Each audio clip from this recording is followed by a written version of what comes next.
لیکن اس مختصر سے وقت میں جامع باتیں جن کی معاشرے کو، سماج کو، سوسائٹی کو ضرورت ہے وہ ہونی چاہیے۔ گزشتہ خطبہ جمعہ میں کچھ دعائیں ہم نے آپ کے سامنے رکھی تھیں ماں باپ کے تعلق سے، کہ ہر بچے کو، ہر بیٹے اور بیٹی کو اپنے والدین کے لیے، اپنے رشتہ داروں کے لیے دعائیں کرنا چاہیے، اور ان دعاؤں کو پڑھ کر بھی آپ کے سامنے بتایا تھا۔ لیکن ایک یا دو لوگوں کے علاوہ کسی کو یہ توفیق نہیں ہوئی کہ ان دعاؤں کو پوچھیں، ان دعاؤں کو مانگیں، الا ماشاء اللہ ایک یا دو لوگ، 3 لوگ میرے پاس آئے تھے اور اس دعا کا مطالبہ کیا تھا۔ اس سے یہ پتہ چلتا ہے کہ ہماری دلچسپی کتنی ہے۔ صرف رسمی طور پر جمعہ کا خطبہ سن لینا، سر ہلا لینا، یہ کافی نہیں ہے۔ اس کے بعد آپ اس پر کتنا عمل کر رہے ہیں وہ اہم ہے۔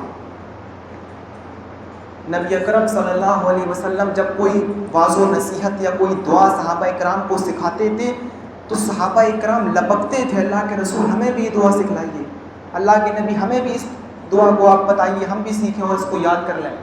خود جا کر پوچھتے تھے، اللہ کے رسول قبر سے عذاب کی دعا بتائیے، جہنم سے آزادی کی دعا بتائیے، زندگی کی پریشانی اور حالات معاملات خراب ہے اس کی دعا بتائیے۔ اور ہماری کنڈیشن آج یہ ہے کہ بتانے کے باوجود بھی آپ کو توفیق نہیں ہوتی ہے کہ دعاؤں کو پوچھ لیں یا کسی سے لکھوا لیں یا کسی سے جان لیں۔ کیوں؟ کیونکہ ہمیں ان دعاؤں کی اہمیت کا اندازہ نہیں۔ یہ جو دعائیں لگی ہوئی ہیں یہ صرف دیکھنے کے لیے نہیں اور مسجد کی رونق بڑھانے کے لیے نہیں کہ مسجد خوبصورت لگے کہ دعاؤں کو چپکا دیں، اس لیے نہیں، بلکہ ان دعاؤں کو آپ پڑھیے، ان دعاؤں کو آپ یاد کیجئے۔ ہم اور آپ سلام پھیرتے ہیں، السلام علیکم ورحمۃ اللہ، السلام علیکم ورحمۃ اللہ، تھوڑی دیر پورے پڑھے، 10ویں پڑھی اور اٹھ کر سنتیں پڑھنے کھڑے ہو گئے۔ ارے ان دعاؤں کو یاد کریے، ان دعاؤں کو پڑھیے۔ آپ نہیں جانتے ہیں یہ دعا جب آپ پڑھ لیتے ہیں، سبحان اللہ، الحمدللہ، اللہ اکبر، استغفر اللہ، لا حول ولا قوة الا باللہ، لا الہ الا اللہ وحدہ لا شریک لہ، لہ الملک و لہ الحمد وہو علی کل شیء قدیر، سبحان اللہ وبحمدہ، سبحان اللہ العظیم۔ یہ دعائیں جتنی بھی لکھی ہوئی ہیں ان کو جب آپ فرض نماز کے بعد اسی جگہ پر جہاں آپ نے نماز پڑھی ہے اسی جگہ پر بیٹھ کر جب آپ پڑھتے ہیں، اور یاد رکھیے آپ کا جائے نماز، آپ کا مصلی آپ کے بیٹھنے کی حد سے لے کر سجدہ کرنے کی جگہ تک ہے، اس سے آپ نے تجاوز کیا، آپ اپنی جگہ سے ہٹ گئے، آپ اب اس جگہ پر نہیں شمار کیے جائیں گے اگر آپ پیچھے ہٹ گئے یا سجدہ کرنے کی جگہ سے اور آگے آپ نکل گئے۔ تو اللہ کے نبی کیا فرماتے ہیں، فرض نماز کے بعد جس نے یہ دعائیں پڑھیں، مشکل سے 5 منٹ یا 10 منٹ آپ کو لگیں گے، مشکل سے، جس نے یہ دعائیں پڑھیں، آپ تو اس دعا کو پڑھ کر چلے جاتے ہیں، لیکن ایسے شخص کے لیے جو فرض نماز پڑھنے کے بعد ان دعاؤں کا اہتمام کرتا ہے، ایسے شخص کے لیے فرشتے دعائیں کرتے رہتے ہیں، اور کیا دعا کرتے ہیں، اللہم اغفر لہ، اے اللہ اس کی مغفرت فرما دے۔ کہ ہمیں اور آپ کو مغفرت کی ضرورت نہیں ہے؟ ہم کتنے گناہ گار ہیں، نمازیں تو ہم نہیں پڑھتے ہیں، حرام و حلال سے تو ہم نہیں بچتے ہیں، روزے تو ہم نہیں رکھتے ہیں، ظلم و زیادتی ایک دوسرے پر تو ہم کر رہے ہیں، ناجائز حق لوگوں کے ہم دبائے بیٹھے ہیں، بے انصافی ہم کر رہے ہیں۔ ہمیں اور آپ کو کتنی ضرورت ہے، اور جس کے لیے فرشتے دعا کریں، اللہم اغفر لہ، اے اللہ اس کی مغفرت فرما دے، اس کو بخش دے، تو اس کے کیا کہیں۔ اس کے بعد دوسری دعا کیا کرتے ہیں، وَرْحَمْهُ، اے اللہ اس پر رحم فرما، وَتُبْ إِلَيْهِ، اور اس کی توبہ کو تو قبول کر لے۔ ضروری نہیں ہے کہ ہم اللہ سے توبہ اور استغفار کر رہے ہیں اور اللہ ہماری توبہ قبول کر لے، اور یہ توبہ نہیں، گناہ کرنے کے بعد ہم نے توبہ کر لی، پھر گناہ کر دیا، پھر توبہ کر لی، پھر گناہ، یہ نہیں۔ فرشتہ آپ کے لیے دعا کر رہا ہے کہ اللہ اس کی مغفرت فرما دے، اس پر رحم فرما، اس کی توبہ کو تو قبول فرما لے۔ کہ ہمیں اور آپ کو فرشتوں کی ان دعاؤں کی ضرورت نہیں ہے، اور آپ تو پڑھ کر چلے جاتے ہیں یہ دعائیں، اس کے بعد فرشتے آپ کے لیے برابر دعائیں کرتے رہتے ہیں جب تک آپ کا وضو نہیں ٹوٹ جاتا ہے یا دوسری نماز کا وقت نہیں ہو جاتا ہے، اس وقت تک فرشتے آپ کے لیے دعائیں کرتے رہتے ہیں۔ ان دعاؤں کو معمولی مت سمجھیے، ان دعاؤں کو اپنا وظیفہ بنائیے۔ ان دعاؤں کو جناب محمد رسول اللہ صلی اللہ علیہ وسلم نے ہمیں جو دعائیں سکھلائی ہیں اور جو دعائیں ہم کو بتائی ہیں، ہمیں ان دعاؤں کو یاد کرنا چاہیے، ہمیں ان دعاؤں کو کثرت سے پڑھنا چاہیے۔ یہ وہ دعائیں ہیں جو آج کے خطبے میں ہم آپ کو بتانا چاہتے ہیں۔ آپ کے اوپر کسی بھی طرح کی مصیبت ہو، آپ کتنی ہی تاریکی میں کیوں نہ گھس گئے ہوں، آپ کے اوپر کتنی ہی بیماریاں آپ کے اوپر مسلط کیوں نہ ہو گئی ہوں، آپ کے اوپر سحر و جادو کا اثر کیوں نہ ہو گیا ہو، لیکن نبی اکرم کی ان دعائیں جو نبی اکرم نے بتائی ہیں، ہمیں ان کو یاد کرنا چاہیے اور ان دعاؤں کو پڑھنا چاہیے۔ یہ وہ دعائیں، یہ نبی اکرم کی دعا نہیں بلکہ ایسا تیر ہے جو شیطان کو بالکل چکنا چور کر کے رکھ دیتا ہے، اور یہ ایسا تیر ہے جو بالکل نشانے سے خطا نہیں کرتا ہے۔ محمد رسول اللہ صلی اللہ علیہ وسلم نے وہ دعائیں سکھلائی ہیں۔ پہلی دعا پر غور کرو جو ہم آپ کو بتانا چاہتے ہیں، اور اس دعا کو یاد کرو۔ آج تھوڑی سی اسپیڈ ہم اپنی کم رکھیں گے تاکہ آپ ان دعاؤں کو یاد کر سکیں، کسی حد تک ہمارے ذہنوں میں بیٹھیں، ہم ان کو جب دوبارہ پڑھیں تو ہمیں وہ دعائیں یاد ہو جائیں۔ حضرت یونس علیہ السلام کے اوپر نظر ڈالو۔ حضرت یونس علیہ السلام اللہ کے نبی ہیں، پیغمبر ہیں، اس کے رسول ہیں، اپنی قوم میں دعوت کا کام کر رہے ہیں، تبلیغ کا کام کر رہے ہیں، لوگوں کو اللہ کی طرف دعوت دے رہے ہیں، بلا رہے ہیں۔ حضرت یونس علیہ السلام جب اپنی قوم کو دعوت و تبلیغ کا کام کیا کرتے تھے تو ان کی قوم ان کو بہت مارتی تھی، پریشان کرتی تھی، مارتی پیٹتی تھی۔ حضرت یونس علیہ السلام جب پریشان ہو گئے تو کہنے لگتے ہیں، اللہ میری قوم مجھے بہت مارتی ہے، میری دعوت کو قبول نہیں کرتی، مجھے بہت ستاتی ہے، میں ہجرت کر رہا ہوں، میں اس بستی سے چھوڑ کر دوسری بستی میں جا رہا ہوں، اس بستی کو چھوڑ کر وہاں کے لوگ میری توحید کو مانیں گے اور میری بات پہ اقرار کریں گے، میری دعوت کو قبول کریں گے۔ لیکن اللہ نے حکم نہیں دیا، اللہ نے حکم نہیں دیا تھا کہ اے یونس تم جاؤ ہجرت کر لو، ہم تم کو ہجرت کرنے کو حکم دے رہے ہیں۔ جس طریقے سے محمد رسول اللہ صلی اللہ علیہ وسلم کو نبی اکرم نے ہجرت کرنے کو حکم دیا تھا جب مکی والوں نے آپ کو پریشان کیا تھا، لیکن یہاں پر اللہ نے یونس علیہ السلام کو ہجرت کرنے کو حکم نہیں دیا، اپنی مرضی سے چلے گئے، کشتی میں بیٹھتے ہیں، سمندر میں بیچوں بیچ پہنچ جاتے ہیں۔ وہاں پر جب یونس علیہ السلام کو کشتی سے اتار کر کشتی میں پکڑ کر ان کو جب سمندر کے اندر ڈالا گیا، وہ تفصیلی واقعہ ہے کہ کیوں ڈالا گیا، ہم اس طرف نہیں جانا چاہتے ہیں، اس طرف نہیں۔ جب ان کو پکڑ کر اس کشتی سے اٹھا کر ان کو جب سمندر میں ڈال دیا گیا، جب سمندر میں جاتے ہیں، یہاں ڈوبتے ہیں، وہاں قرآن کہتا ہے فَالْتَقَمَهُ الْحُوتُ، یہاں ڈوبے، وہاں مچھلی نے ان کو لقمہ بنا لیا، نگل لیا، وہاں مچھلی نے ان کو اپنے پیٹ کے اندر اتار لیا اور اپنے پیٹ میں محفوظ کر لیا۔ اب علماء لکھتے ہیں سمندر کا اندھیرا، مچھلی کے پیٹ کا اندھیرا، اس تاریکی میں مچھلی تیر رہی ہے اور حضرت یونس علیہ السلام اس مچھلی کے اندر موجود ہیں، لیکن وہاں پر یاد آیا کہ مجھے اللہ نے حکم نہیں دیا تھا، میں اس کی نافرمانی میں نے کر دی، اس کی بات نہیں مانی، اس کی حکم کے بغیر ہم نے ہجرت کرنا شروع کر دی، آج ہم کو اسی کی سزا مل رہی ہے، آج ہم کو اسی کی پنشمنٹ مل رہی ہے۔ مچھلی کے پیٹ میں حضرت یونس علیہ السلام نے جو دعا کی، اس دعا پر غور کرو، اس دعا کو اپنا وظیفہ بناؤ، فرض نمازوں کے بعد ہو سکے تو اس کو 100 بار پڑھ لو اگر آپ کے پاس ٹائم ہو، نہیں اتنا ٹائم ہے تو چلتے پھرتے بھی پڑھ سکتے ہیں، اٹھتے بیٹھتے بھی پڑھ سکتے ہیں، کھاتے پیتے بھی پڑھ سکتے ہیں، سواری پر پڑھ سکتے ہیں، پیدل پڑھ سکتے ہیں۔ اس دعا کو ذرا یاد کرو۔ حضرت یونس علیہ السلام کہتے ہیں لا الہ الا انت سبحانک انی کنت من الظالمین۔ یہ دعا تھی حضرت یونس علیہ السلام کی۔ اب ذرا اس دعا کے ترجمے پر غور کرو۔ لا الہ، کوئی معبود نہیں ہے، سب سے پہلے اللہ کی وحدانیت کا اقرار کیا، تمام باطل معبودوں کا انکار کیا۔ لا الہ، کوئی بھی عبادت کے لائق نہیں، لا الہ الا انت، سوائے تیرے، تو ہی عبادت کے لائق ہے، تو ہی پرستش کے لائق ہے، سبحانک، تیری ذات پاک ہے، تیری ذات بابرکت ہے، انی کنت من الظالمین، آئے اللہ میں ہی ظالموں میں سے تھا، تیری بات نہیں مانی، تیری فرما برداری نہیں کی، تیرے حکم کے بغیر ہم نے ہجرت کرنا شروع کر دی، آئے اللہ میں ہی خطا کار میں سے تھا۔ یہاں یونس نے یہ دعا مانگی، وہاں اللہ نے مچھلی کو حکم دے دیا، اے مچھلی سمندر کے کنارے پر چلی جا اور میرے نبی کو، میرے بندے کو اپنے پیٹ سے باہر نکال دے۔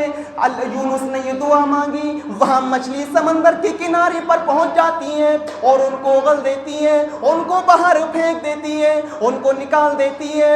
جناب محمد رسول اللہ کا فرمان ہے، اگر اللہ کا یہ بندہ یونس قیامت تک مچھلی کے پیٹ میں یہ دعا نہ پڑتا، اپنے آپ کو ظالم نہ کہتا، اللہ کے سامنے اپنی خطا کا اقرار نہ کرتا، اپنے آپ کو گنہگار نہ کہتا، تو اللہ قیامت تک یونس کو مچھلی کے پیٹ میں رکھتا۔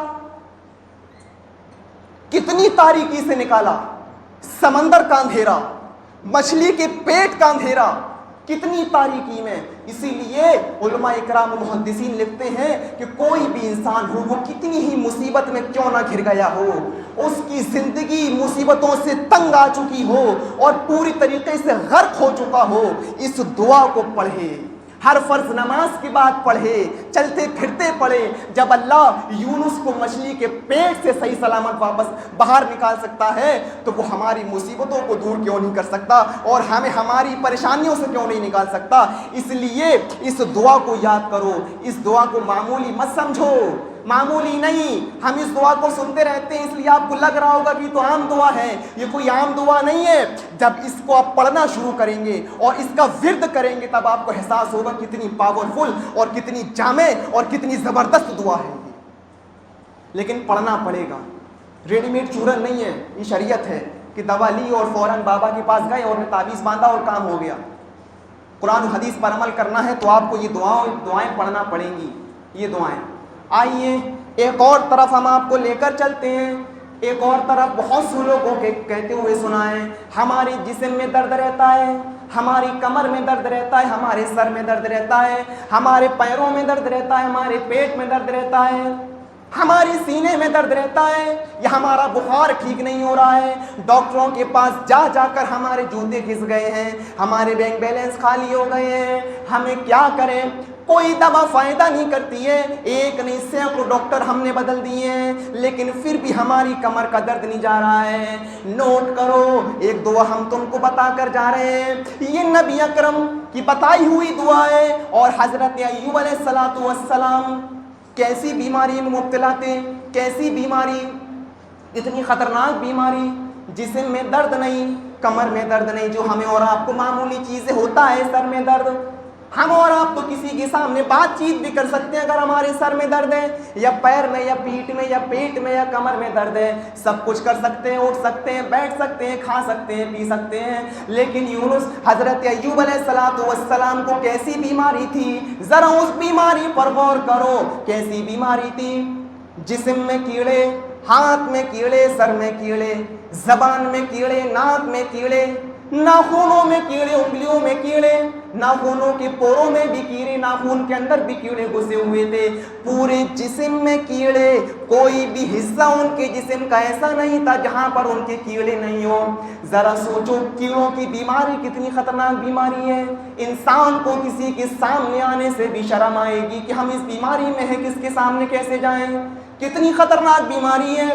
ان کی بیوی حضرت ایوب علیہ السلام کی بیوی دوا لے کر آتی ہیں، لیکن مومن آدمی کی، نبی کی فراست ایمانی بہت مضبوط ہوتی ہے، سمجھ جاتے ہیں کہ اس کو شیطان نے دوا دے کر بھیجا ہے، اس دوا کو نہیں کھایا اور اللہ پر توکل کر کر یہ دعا پڑھا کرتے تھے، اس دعا کو مانگا کرتے تھے۔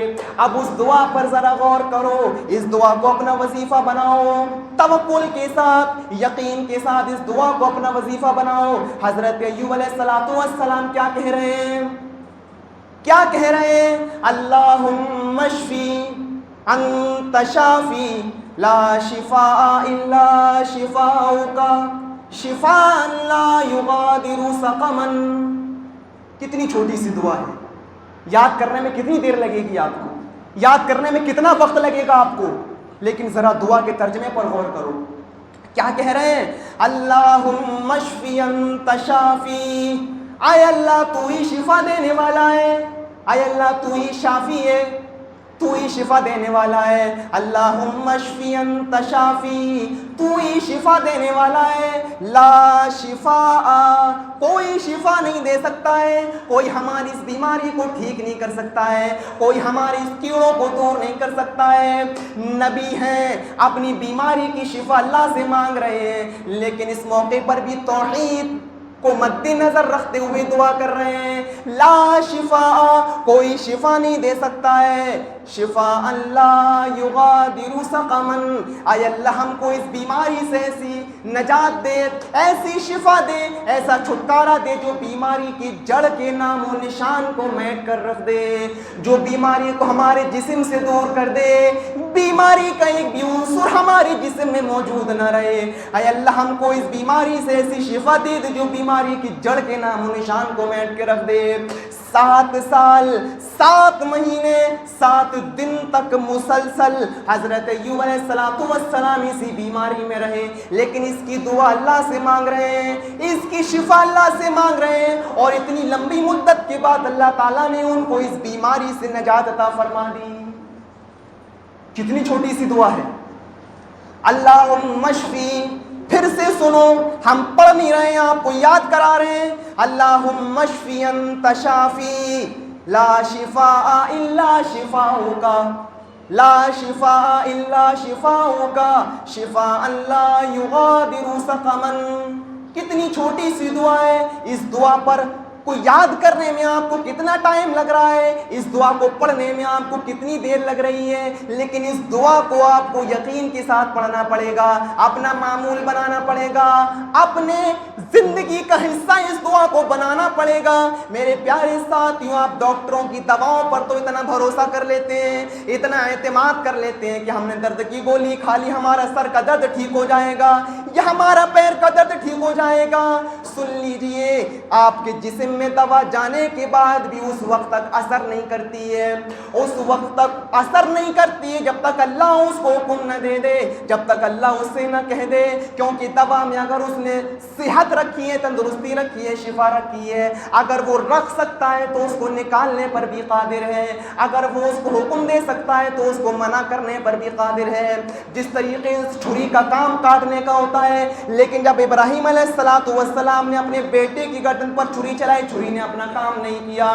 اسی طریقے سے آپ کچھ بھی گولیاں کھا لیں، ٹیبلیٹ کھا لیں، لیکن جب تک اللہ اس میں شفا نہ رکھے اور اس کو حکم نہ دے دے، آپ کی وہ ٹیبلیٹ بیکار، آپ کا وہ انجیکشن بیکار، آپ کا وہ ڈاکٹر بیکار۔ اس لیے ان دعاؤں پر بھی توکل کرو، ان دعاؤں پر بھی بھروسہ کرو جو دعا جناب محمد رسول اللہ صلی اللہ علیہ وسلم نے ہمیں سکھلائی ہے۔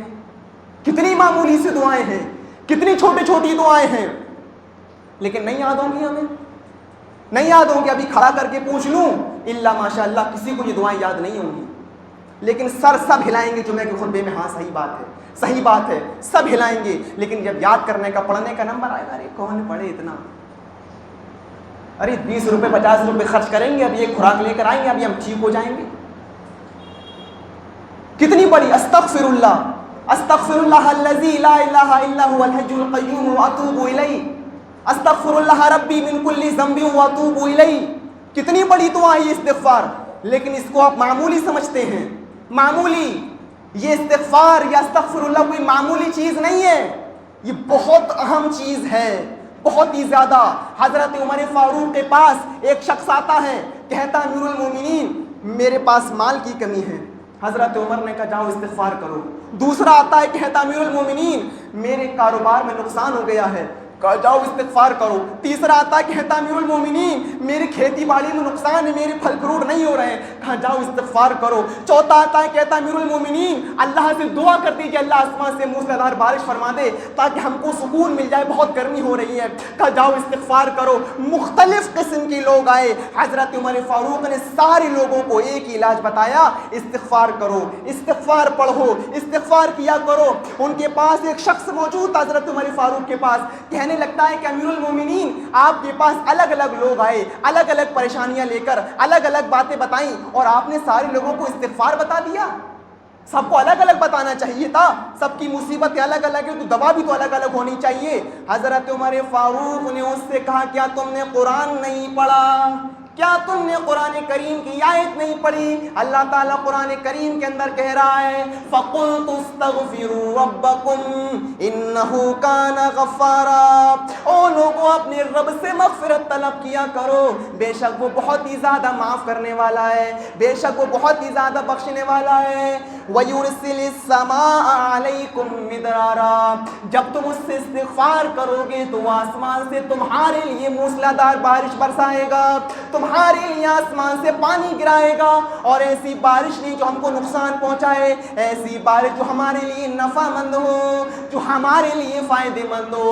وَيُمْدِدْكُمْ عَلَيْكُمْ بِأَمْوَالٍ وَبَنِينَ وَيُمْدِدْكُمْ بِأَمْوَالٍ وَبَنِينَ۔ اور تمہارے پاس اگر بیٹے نہیں ہیں، تم بیٹوں کی دعائیں کرتے ہو رب حب لی من الصالحین، رب حب لی من الصالحین۔ تمہارے پاس بیٹیاں ہی بیٹیاں ہیں، بیٹا تمہیں نصیب نہیں ہو رہا ہے، اللہ قرآن کے اندر کہہ رہا ہے جب تم اس سے استغفار کرو گے، اس سے مغفرت طلب کرو گے تو اللہ تعالیٰ کیا کرے گا؟ تمہیں تمہارے بیٹوں میں بڑھا دے گا، تمہارے گھر میں بیٹوں کی پیدائش ہوگی میرے پیارے ساتھیوں، اور تمہیں اتنا مال دے گا، اتنا مال دے گا کہ تم سے سنبھالا نہیں جائے گا، تم اپنے پاس اس کو رکھ نہیں سکتے ہو۔ وَيَجْعَلْ لَكُمْ جَنَّاتٍ وَيَجْعَلْ لَكُمْ أَنْهَارًا۔ اور تم نے سارے پھل تو کھائے نہیں ہوں گے، تم نے دو چار پھل جو ہمارے اٹاوا شہر کے اندر ملتے ہیں، دو چار پھل 6-7 پھل آپ نے کھائے ہوں گے، لیکن قسم قسم کے آپ نے پھلوں کا ذائقہ نہیں چکھا ہوگا۔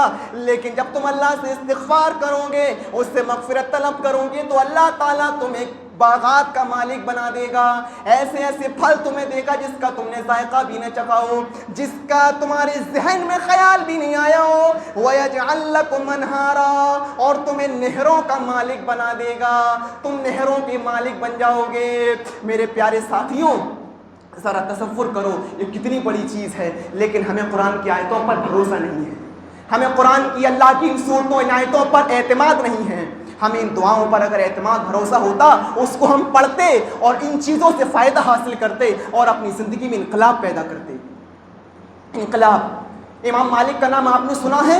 امام مالک بہت بڑی شخصیت گزری ہیں، بہت بڑی نیک آدمی اور متقی پرہیزگار۔ امام مالک کسی بستی میں جاتے ہیں، وہاں پر جا کر مسجد میں رکنے کی اجازت مانگتے ہیں مؤذن سے، مؤذن منع کر دیتا ہے۔ یہ وہی امام مالک ہیں جب ان کے زمانے میں طلاق کا مسئلہ اٹھا، طلاق کا مسئلہ، ایک بادشاہ نے کسی غریب کی بیوی سے زبردستی طلاق دلوا دی، زبردستی طلاق، ہمیں یہ عورت پسند ہے، ہم اس سے شادی کرنا چاہتے ہیں۔ اس کے شوہر نے انکار کیا، لیکن بادشاہ پاورفل تھا، تلوار کی نوک پر طلاق دلوا دی۔ سارے مولوی بک گئے، سارے لوگوں نے اپنا ضمیر بیچ دیا، سارے لوگ درہم و دینار کے آگے بادشاہ کے سامنے اپنا سر جھکا دیے۔ لیکن امام مالک کو جب یہ خبر ملتی ہے کہ بادشاہ نے اس غریب کی بیوی کے ساتھ ایسا کیا ہے، منبر پر کھڑے ہوتے ہیں، خطبہ دیتے ہوئے کہتے ہیں لوگوں میں نے ایسا ایسا سنا ہے، میں نے ایسا ایسا سنا ہے، اگر یہ سچ ہے تو سنو۔ اللہ کے نبی کا فرمان ہے ان الطلاق المکرہ لیس بشیء، کہ زبردستی دلوائی ہوئی طلاق طلاق نہیں ہوتی ہے۔ بادشاہ زنا کاری کر رہا ہے، بادشاہ حرام کاری کر رہا ہے، یہ فتویٰ دیا، مسجد سے باہر نکلے، بادشاہ کے باڈی گارڈوں نے ان کو پکڑ لیا، اتنا مارا، اتنا کوڑے مارے، اتنے کوڑے مارتے ہیں کہ امام مالک کے دونوں ہاتھ شل پڑ جاتے ہیں، دونوں ہاتھ سن ہو گئے، اٹھتے نہیں تھے، نماز کا ٹائم ہوتا تھا ایسے کہتے تھے اللہ اکبر، اور ہاتھ ان کے نیچے رہتے تھے، ہاتھ باندھ نہیں پاتے تھے، اسی حالت میں رکوع کرتے تھے، اسی حالت میں سجدہ کرتے تھے۔ اور جب اپنی بات سے باز نہیں آئے تو بادشاہ نے اپنے وزیر سے کہا ان کو ایک اونٹ یا ایک گھوڑے پر لٹا دو، الٹا لٹا دو، ایک دھڑ اس طرف ایک دھڑ اس طرف، اور مدینہ کے بازاروں میں گھماؤ، چکر لگاؤ، اور سب کو یہ بتا دینا کہ بادشاہ کی بات نہیں مانی، بادشاہ کے خلاف آواز اٹھائی، اس لیے بادشاہ نے سزا دی ہے ان کو، اس لیے سزا دی ہے۔ وہ وزیر بادشاہ کی بات مانتا ہوا، بادشاہ کی بات مانتا ہوا امام مالک کو پورے مدینہ کے بازاروں میں گھما رہا ہے اور یہ کہتا جاتا تھا کہ بادشاہ کی نافرمانی کرنے کی وجہ سے ان کو سزا ملی ہے. اور امام مالک تھوڑے بہت ہوش میں تھے. یہ کہتے ہیں اے لوگوں, یہ بادشاہ کا وزیر, یہ بادشاہ کا باڈی گارڈ, یہ بادشاہ کا چمچہ جھوٹ بول رہا ہے, یہ ہمارا انٹروڈکشن صحیح نہیں کروا رہا ہے, یہ ہماری تعریف صحیح نہیں کر رہا ہے. جو مجھے جانتا ہے وہ تو جانتا ہی ہے کہ میں کون ہوں, جو نہیں جانتا ہے وہ سن لے کہ میں انس کا بیٹا مالک ہوں, میں مالک ابن انس ہوں. بادشاہ کی بات نہ ماننے کی وجہ سے ہم کو یہ سزا نہیں ملی, بلکہ محمد رسول اللہ کی حدیث سنانے کی سزا ملی ہے. میرے پیارے ساتھیوں, حضرت امام مالک کا یہ حال تھا. یہ حال تھا, اتنی بڑی شخصیت ہے, لیکن جب مسجد کے مؤذن نے ان کو منع کر دیا کہ آپ ہمارے یہاں قیام پذیر نہیں ہو سکتے ہیں, یہاں پر کسی مسافر کا رکنا الاؤ نہیں ہے, تھوڑے سے آگے بڑھتے ہیں, ایک روٹی لگانے والا, ایک نان لگانے والا ان کو مل جاتا ہے. اس سے کہتے ہیں بھائی ہم تمہارے یہاں ایک رات رکنا چاہتے ہیں, قیام کرنا چاہتے ہیں. اس نے کہا ٹھیک ہے رک جاؤ, کوئی بات نہیں, ایک رات کی تو بات ہے, رک جاؤ, ہم ایڈجسٹ کر لیں گے, ہم سہ لیں گے, رکو. امام مالک وہیں پر بیٹھ گئے. اب وہ روٹی لگانے والا, ناند لگانے والا روٹیاں لگاتا جاتا تھا اور کہتا جاتا تھا کہ استغفر اللہ, استغفر اللہ, استغفر اللہ. بار بار کثرت سے اس ذکر کو کرتا تھا, اس ذکر کو پڑھتا تھا اور کہتا جاتا تھا کہ استغفر اللہ. امام مالک نے اس سے پوچھا ارے بھائی یہ تو بتاؤ کہ تم اتنا کثرت سے استغفار کر رہے ہو, کیا تمہیں اس کا فائدہ بھی ملا یا نہیں, تمہیں اس سے کچھ فائدہ بھی ہوا یا نہیں. وہ شخص ناند لگانے والا کہنے لگتا ہے میں فقیر تھا, میں کلاش تھا, میرے پاس مال و دولت نہیں تھا, لیکن جب سے ہم نے اس ورد کو شروع کیا, جب سے ہم نے اس ذکر کو شروع کیا, اب اللہ نے مجھے اتنی مال و دولت سے نوازا, اتنا مال اس نے ہمیں دے دیا, اتنی دولت اس نے ہمیں دے دی کہ میں سنبھال نہیں پا رہا ہوں. میں شروع میں بھی یہی کام کرتا تھا, اب بھی یہی کام کر رہا ہوں, لیکن اسی کام میں اللہ نے مجھے اتنی برکت دے دی, اتنی برکت دے دی کہ میں اتنا امیر ہو گیا ہوں کہ میں مال سنبھال نہیں پا رہا ہوں. کہ اور تمہیں کیا فائدہ ملا. کہنے لگتا ہے کہ میں جو بھی خواہش کرتا ہوں اللہ تعالیٰ اس کو پوری کر دیتا ہے, ابھی تک کوئی بھی خواہش ایسی نہیں جو ادھوری رہ گئی ہو, اللہ تعالیٰ میری ساری خواہشیں پوری کرتا ہے. امام مالک اس سے کہنے لگتے ہیں ارے بھائی کیا کوئی خواہش تمہاری ایسی بھی ہے جو پوری نہ ہوئی ہو, بتاؤ ہمیں کوئی خواہش تمہاری ایسی جو پوری نہ ہوئی ہو. لیکن ابھی وہ شخص جانتا نہیں ہے کہ امام مالک یہی ہے, یہ ہم سے بات چیت کر رہے ہیں, یہی امام مالک ہیں, وہ بھی جانتا نہیں ہے. کہنے لگا ایک خواہش میری ہے جو ابھی تک پوری نہیں ہوئی, میں خواہش کرتا ہوں لیکن ابھی تک میری وہ خواہش پوری نہیں ہوئی ہے. کہا کیا خواہش ہے تمہاری؟ کہا میں نے سنا ہے کہ فلاں فلاں بستی میں, فلاں فلاں علاقے میں, فلاں فلاں شہر میں اللہ کا ایک بزرگ بندہ رہتا ہے, اللہ کا ایک نیک بندہ رہتا ہے, اللہ کا ایک فرما بردار بندہ اور متقی شخص رہتا ہے جس کا نام امام مالک ہے. میں اس سے ملاقات کرنا چاہتا ہوں, میں اس سے ملنا چاہتا ہوں. امام مالک کی آنکھوں میں بھی آنسو آ جاتے ہیں. کہتے ہیں اے ناند لگانے والے, اے روٹی لگانے والے شخص, خوش ہو جا, اللہ نے تیری اس خواہش کو بھی پورا کر دیا, اللہ نے تیری اس تمنا کو بھی پورا کر دیا, اللہ نے تیری اس فرمائش کو بھی پورا کر دیا. ارے میں ہی تو امام مالک ہوں, ارے میں ہی تو وہ شخص ہوں جس سے تو ملاقات کرنا چاہتا تھا. آج مجھے ایسا لگ رہا تھا جیسے فرشتہ میرا کان پکڑ کر مجھے تیرے پاس لے کر آیا ہو. اللہ نے تیری اس خواہش کو بھی پورا کر دیا. میرے پیارے ساتھیوں, ان وظیفوں کو اپنا ورد بنائیے, ان دعاؤں کو معمولی مت سمجھیے, یہ دعائیں بہت اہم ہیں. یہ نبی اکرم صلی اللہ علیہ وسلم کا دیا ہوا تیر ہے جو بالکل نشانے پر لگتا اور خطا نہیں کرتا ہے. ایک دعا ہم اور آپ کو بتائیں گے, ایک دعا ماں باپ کے تعلق سے ہم نے خطبے پچھلے میں بھی بتایا تھا آپ کو, اور اس وقت بھی ایک اور دعا سن لیجئے. ایک اور دعا, اللہ کے نبی نے کیا فرمایا, اپنے ماں باپ کے لیے تم یہ دعا بھی کیا کرو, قبرستان پر جاؤ, قبر پر جاؤ تو یہ دعا پڑھو, چلتے پھرتے بھی پڑھ سکتے ہو, اٹھتے بیٹھتے بھی پڑھ سکتے ہو. کون سی دعا ہے؟ اس دعا کو پڑھو. ہم ان ماں باپ سے بھی کہنا چاہتے ہیں کہ آپ نے اپنے بچوں کو انگلش میڈیم میں پڑھا لکھا کر بہت کچھ بنا دیا ہے, ان کو آپ نے بلڈنگ دے دی ہے, ان کو گھر دے دیا ہے, آپ نے ان کو بہت کچھ بنا دیا ہے. لیکن جب کل آپ کا انتقال ہو جائے گا، اس کے بعد آپ کے بیٹے کی بلڈنگیں کام نہیں آئیں گی، آپ کے بیٹے کی دولت کام نہیں آئے گی، آپ کے بیٹے کا سرمایہ کام نہیں آئے گا۔ اگر آپ اپنے بچوں کو یہ دعائیں سکھلا کر گئے ہیں تو وہی آپ کے مرنے کے بعد کام آئیں گی۔ اللہ کے نبی نے کیا فرمایا؟ اللہم عبدک وابن امتک۔ اس دعا کو سنو اور غور کرو اور یاد کرو اس دعا کو۔ اللہم عبدک وابن امتک احتاج الی رحمتک، احتاج الی رحمتک، اللہم انت غنی عن عذابہ وَإِن كَانَ مُحْسِنًا فَزِدْ فِي إِحْسَانِهِ وَإِن كَانَ مُسِيئًا فَتَجَاوَزْ عَنْهُ سَيِّئَاتِهِ۔ چھوٹی سی دعا ہے، ایک دن میں آپ کو یاد ہو جائے گی، ہم کہہ رہے ہیں 2 دن میں آپ کو یاد ہو جائے گی، لیکن ذرا اس کا ترجمہ دیکھو۔ اللہم عبدک، اے اللہ یہ تیرا بندہ ہے، آپ کے ماں باپ میں سے جو بھی انتقال کر گیا ہے، آپ کے بھائی بہن، آپ کے نانا نانی جو بھی انتقال کر گئے ہیں، آپ ان کے لیے اس دعا کو پڑھو، اس دعا کو پڑھو۔ اللہم عبدک، اے اللہ یہ تیرا بندہ ہے جو انتقال کر گیا ہے، وابن امتک، تیری کنیز کا بیٹا ہے، یعنی تیری بندی کا بیٹا ہے، کنیز کا مطلب بندی۔ اے اللہ یہ تیرا بیٹا ہے، تیرا بندہ ہے، وابن امتک، تیری کنیز کا بیٹا ہے، احتاج الی رحمتک، اے اللہ یہ تیری رحمت کا محتاج ہے، اے اللہ یہ تیری رحمت کا محتاج ہے، اے اللہ یہ تیرے پاس چلا گیا ہے، تیری رحمت کو پیارا ہو گیا ہے، تیرے پاس چلا گیا ہے، اے اللہ یہ تیری رحمت کا محتاج ہے، احتاج الی رحمتک، یہ تیری رحمت کا محتاج ہے۔ اللہم انت غنی عن عذابہ، اے اللہ تو غنی ہے، اے اللہ تو بے نیاز ہے، اگر تو اس کو عذاب نہ دے تجھ سے کون پوچھنے والا ہے، تجھ سے کون سوال کرنے والا ہے، تجھ سے تیری کون کلاس لگانے والا ہے، اے اللہ تو بے نیاز ہے، اگر تو اس کو عذاب نہ دے اور عذاب ہٹا لے، اے اللہ تو غنی اور تو بے نیاز، اگر تو ان کو عذاب نہ دے تو اس سے کوئی پوچھنے والا نہیں ہے۔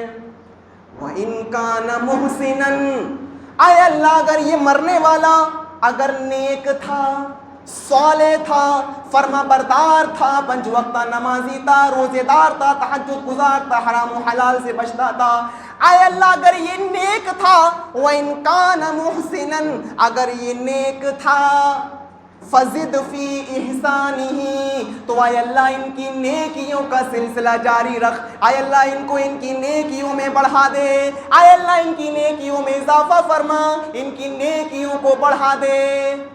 اس کے بعد وَإِن كَانَ مُسِيئًا، اگر یہ خطا کار تھا، اگر یہ مرنے والا گنہگار تھا، بے نمازی تھا، بے روزدار تھا، حرام کھانے والا تھا، بے ایمان تھا، ڈاکو تھا، ڈکیت تھا، اے اللہ اگر یہ گنہگار تھا، فَتَجَاوَزْ عَنْهُ سَيِّئَاتِهِ، تو الہ العالمین تو ان سے عفو درگزری کا معاملہ فرما، ان کے گناہوں سے تو تجاوز فرما لے، ان کے گناہوں سے تو نظر انداز کر لے، الہ العالمین ان کے گناہوں کو تو بخش دے۔